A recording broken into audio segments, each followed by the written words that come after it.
The scorching sun of May 1965 witnessed one of the most controversial executions of the 20th century. In Marjah Square, in Damascus, more than 10,000 people gathered to witness the public hanging of a man who had deceived an entire nation.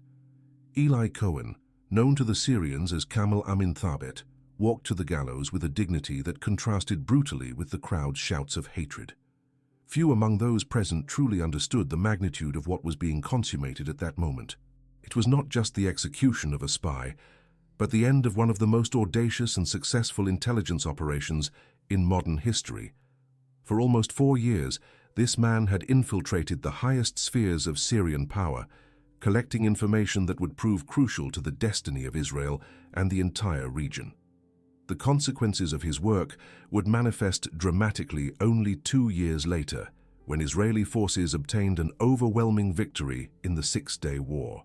The surgical precision of the Israeli attacks, the detailed knowledge of Syrian military positions, and the ability to anticipate enemy movements were not the result of chance.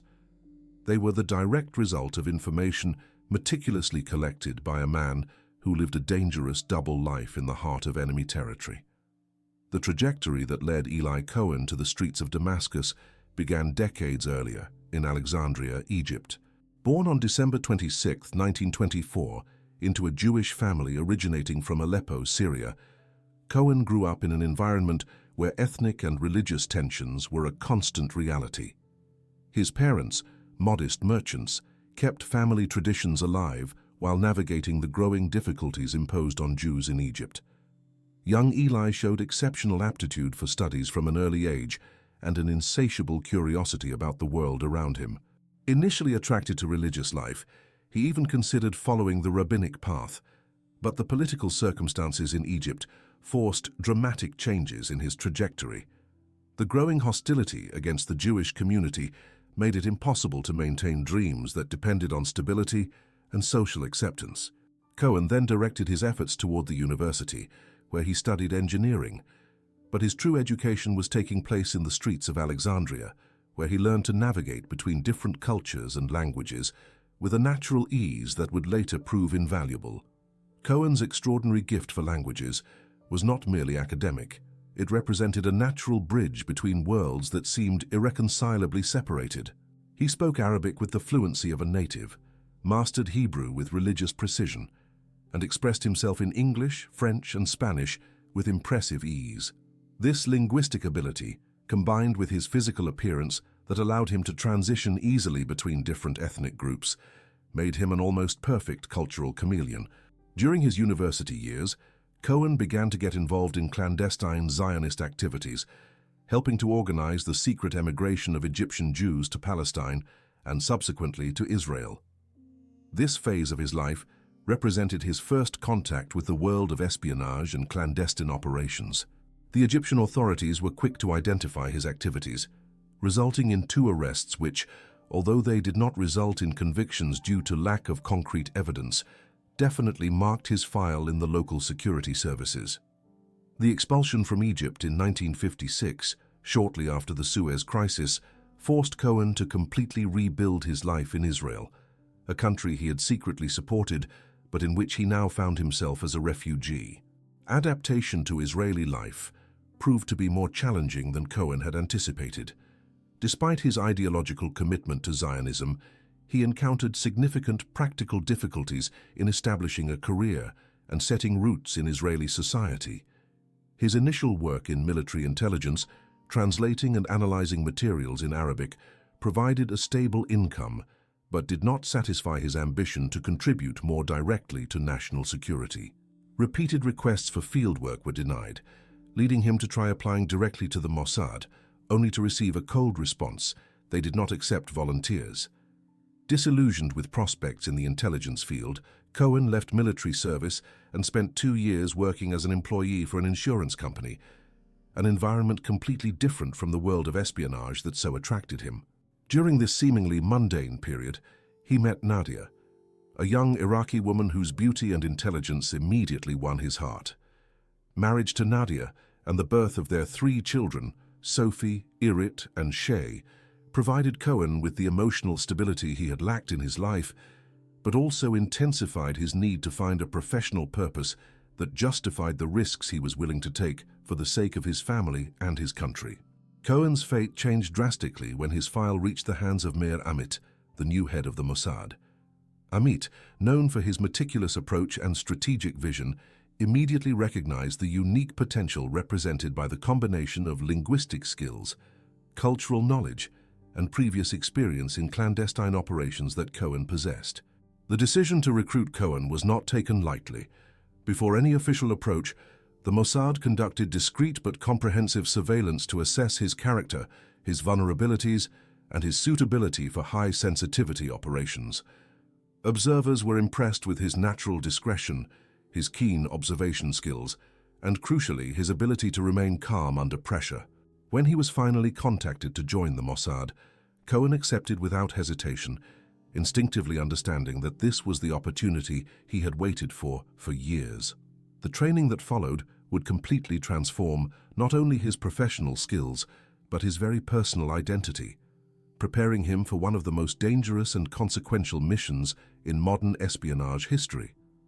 The Mossad training school represented a complete metamorphosis for Cohen, both physical and psychological. During 6 intensive months, every aspect of his personality was dissected, analyzed, and reconstructed to create the identity that would allow his survival and success in hostile territory. The instructors, experienced veterans in clandestine operations around the world, subjected Cohen to an education that ranged from basic surveillance techniques to sophisticated methods of secret communication. Physical training, while important, was secondary to the development of mental and emotional skills necessary to maintain a false identity for prolonged periods. Cohen learned to walk the streets with the constant awareness of possible surveillance, developing the ability to identify followers, detect traps, and execute evasive maneuvers without arousing suspicion. Morse code lessons were practiced until his fingers automatically reproduced the sequences, even under extreme stress. Cryptography techniques allowed him to transform seemingly innocent messages into vital intelligence communications, while the use of invisible inks and hiding methods ensured that sensitive information could be transmitted even under rigorous scrutiny. Particularly crucial was the language training that would refine Cohen's Arabic, eliminating any trace of an Egyptian accent and replacing it with a perfect Syrian dialect. Native instructors from Syria worked tirelessly to teach not only the correct pronunciation, but also the cultural nuances, local jokes, historical references, and social mannerisms that characterized a true Damascene. Cohen learned to tell stories of a Syrian childhood he never lived, to make references to places he had only studied on maps, and to demonstrate nostalgia for a homeland he only knew through intelligence information. The development of his cover identity as Kamel Amin Thabet required meticulous attention to every biographical detail. According to this carefully constructed identity, Thabet was a Muslim Syrian businessman who had spent years in Argentina building a considerable fortune and was now returning to the Middle East to invest in his homeland.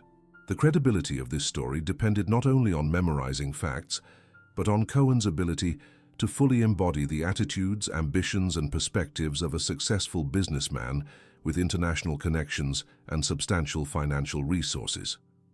When he finally left the training school, Cohen was no longer the same man who had entered.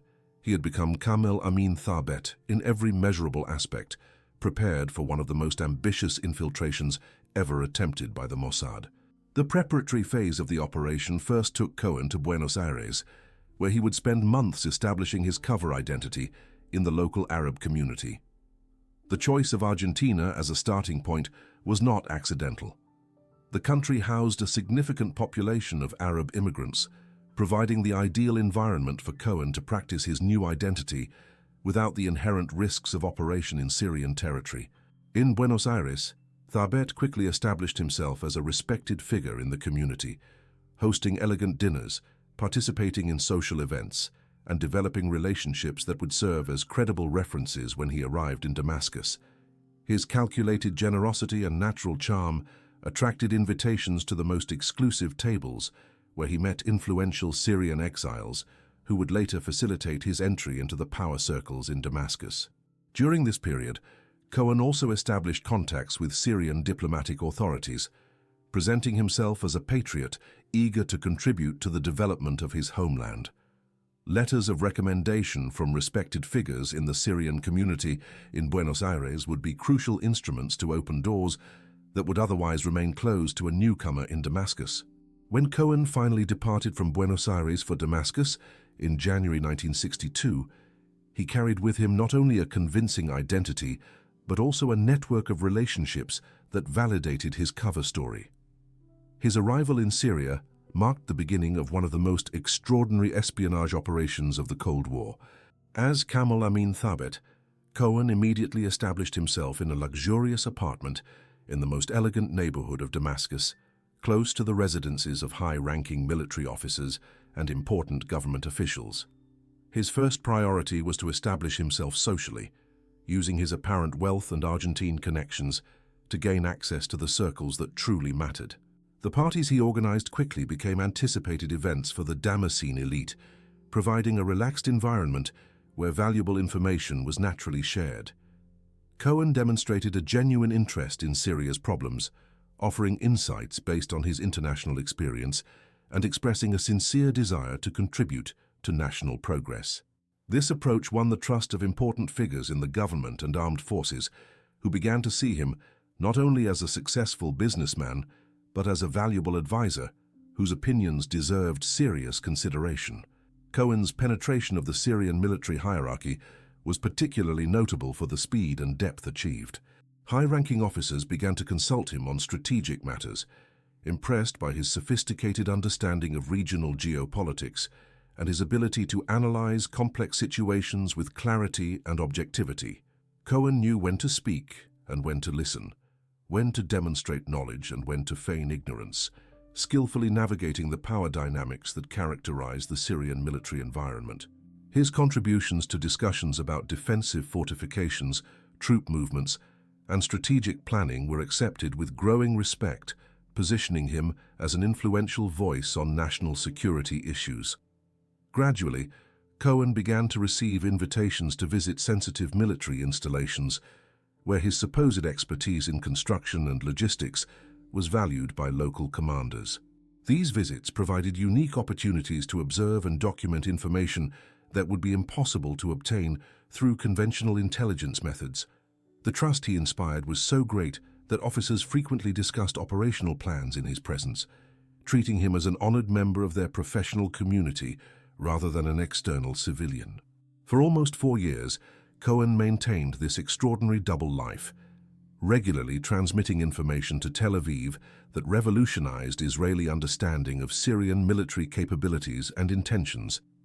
His reports detailed not only defensive positions and troop movements, but also unit morale, command effectiveness, equipment availability, and, crucially, the strategic plans that Syria was developing in coordination with other Arab countries.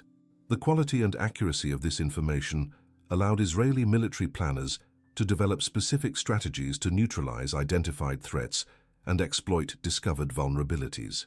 When regional tension escalated dramatically in the spring of 1967, culminating in the Six-Day War, the information collected by Cohen proved invaluable to Israeli military success. Israeli forces attacked Syrian positions with surgical precision, neutralizing defenses that had been mapped years earlier and exploiting organizational weaknesses that Cohen had identified through his privileged observations. The detailed knowledge of the terrain, fortifications, and Syrian operational procedures allowed for a victory that surprised the world by its speed and completeness, establishing Israel as the dominant military power in the region and permanently altering the balance of power in the Middle East. Cohen's capture in January 1965 resulted from a complex chain of events that involved suspicions about his associates and the growing paranoia of the Syrian security services. The man who had facilitated his entry into Syria, Majid Sheikh Alard, maintained suspicious connections with Western intelligence agencies, particularly the CIA, which was actively operating in the region during the Cold War. When the Syrians arrested 2 CIA agents in Damascus, they initiated a comprehensive investigation that eventually led to Cohen through his association with Allard. The discovery of a Nazi war criminal hidden in Damascus, Franz Rademacher, created a network of connections that Syrian investigators deemed highly suspicious. The seemingly casual meeting between Cohen, Allard, and Radmacher was interpreted by Syrian intelligence services as evidence of coordinated espionage activity. Subsequent surveillance revealed sophisticated communication equipment in Cohen's apartment, confirming suspicions and leading to his dramatic arrest. During the interrogations that followed, it gradually became clear to the Syrians that they had captured not just a common spy, but an agent who had deeply penetrated their most sensitive institutions. The extent of Cohen's knowledge of Syrian military secrets shocked his interrogators, who began to understand the devastating implications of his operation for Syria's national security. Cohen's military trial was conducted quickly, with the result predetermined from the start. The evidence against him was overwhelming, including espionage equipment, communication codes, and detailed reports on Syrian military installations. The death sentence was pronounced without surprise, reflecting both the legal gravity of his crimes and the political necessity of demonstrating that treason would be punished with maximum rigor. During his final days in prison, Cohen maintained the dignity and composure that had characterized his entire mission, refusing to provide additional information that could compromise other agents or operations. His last letter to his wife Nadia revealed not only his love for his family, but also his serene acceptance of the destiny he had consciously chosen when he accepted this extraordinary mission. The public execution on May 18, 1965, was designed as an intimidating spectacle, but Cohen faced death with a courage that impressed even his executioners. His death marked the end of one of the most successful espionage operations in modern history, but the impact of his work would continue to reverberate for decades, influencing events that would determine the future of the entire Middle East region. Eli Cohen's legacy transcends his tragic death, manifesting dramatically in the Six-Day War of June 1967. The information meticulously collected during his years in Damascus allowed Israeli commanders to plan and execute operations with a precision that surprised military observers around the world. The detailed knowledge of Syrian defensive positions, obtained through Cohen's visits to military installations as a respected advisor, enabled targeted attacks that quickly neutralized the main threats. The precise descriptions of Syrian communication systems, command hierarchies, and operational procedures allowed for coordinated disruptions that paralyzed the enemy's response capability in the critical initial moments of the conflict. More importantly, information on troop morale, commander competence, and equipment availability provided Israeli planners with a realistic understanding of true Syrian capabilities, allowing for strategies that exploited specific weaknesses identified years earlier. The result was a military victory that completely redefined the geopolitical map of the region, establishing Israel as the dominant military power and permanently altering the power dynamics in the Middle East. The occupation of the Golan Heights, a strategically crucial territory that overlooked northern Israel, was facilitated by the intimate knowledge of Syrian defenses that Cohen had provided through his detailed reports. The search for Cohen's remains became a national obsession for Israel and a devastating personal matter for his family. For decades, Israeli diplomats attempted to negotiate the return of his body through official and unofficial channels, facing repeated refusals from Syrian authorities who saw his retention as a form of continuous political pressure. In 1970, 5 years after the execution, the Mossad attempted a clandestine operation to recover the remains from the Jewish cemetery in Damascus, but the mission failed due to the rigorous surveillance maintained by the Syrians. In response to this attempt, Syrian authorities secretly moved the body to a fortified military bunker, approximately 30 meters below the surface, inside a highly secure military installation in Damascus. This action effectively eliminated any future possibility of recovery through clandestine means, transforming the issue into a permanent symbol of the unresolved tensions between Israel and Syria. The Cohen family, led by his widow Nadia and brother Maurice, maintained a tireless campaign for decades, appealing to international organizations, religious leaders, and influential political figures to intercede with Syrian authorities. These attempts, while demonstrating admirable determination, failed to produce concrete results due to Syrian intransigence and the absence of diplomatic relations between the two countries. The 2018 revelation of the Mossad's recovery of Cohen's wristwatch represented a deeply emotional moment for his family and for Israel as a nation. The watch, which had remained in Syrian territory for more than 5 decades, was secretly acquired when it appeared for sale in clandestine markets, demonstrating that Cohen's personal artifacts continued to circulate decades after his death. The ceremony to hand over the watch to the family, presided over by Mossad director Yossi Cohen and Prime Minister Benjamin Netanyahu, symbolized not only the return of a personal object, but the continuous recognition of Cohen's sacrifice for Israeli national security. For Nadia Cohen, now elderly, the watch represented a tangible connection to her lost husband, a physical piece of his life that had been preserved through decades of forced separation. Cohen's daughter noted that it was the first and only paternal object the family possessed, highlighting the painful absence that had characterized their lives since the 1965 execution. The event also served to renew public interest in Cohen's story, reminding a new generation of Israelis about the sacrifices made by extraordinary individuals during the nation's formative years. The 2025 discovery of a complete archive related to Cohen, recovered from Syria after the fall of Bashar al-Assad's regime, provided extraordinary revelations about the extent of his operation and its lasting impact on Syria's perception of national vulnerability. The archive, containing approximately 2,500 documents, included Cohen's personal correspondence with his family, photographs of his clandestine life in Damascus, fake passports used in his operations, and his original will written in the final hours before his execution. Particularly revealing were the detailed Syrian intelligence reports documenting their surveillance of Cohen, demonstrating both the sophistication of their methods and their eventual failure to detect the true extent of his activities.